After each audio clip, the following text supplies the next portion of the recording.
The man held his breath, focusing on a target far away in Mexico.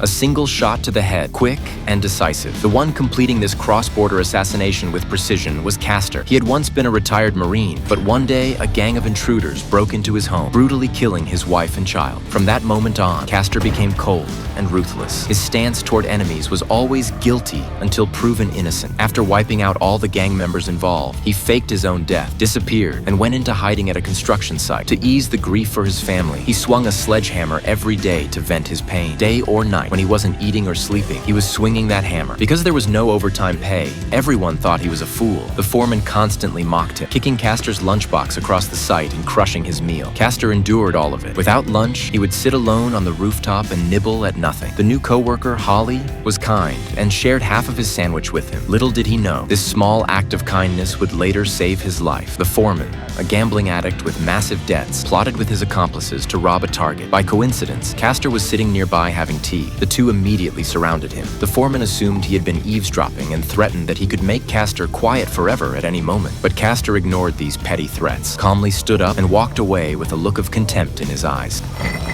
I'm right here. I ain't going anywhere. And I will mess you up without breaking a sweat. Are we clear on that? Huh?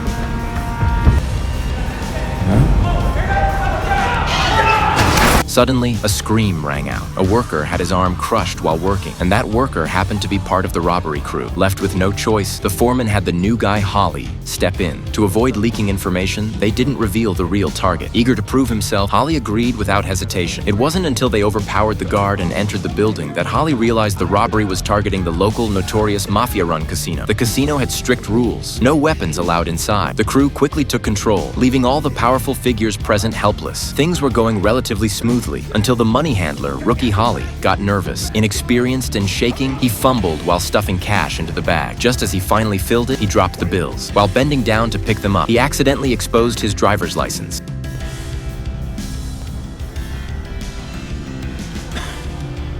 The group could no longer focus on taking more money and fled the scene in panic. For self-preservation, the foreman and his two accomplices decided Holly had to be eliminated. With his identity exposed, the mafia would undoubtedly trace back and find the rest of them.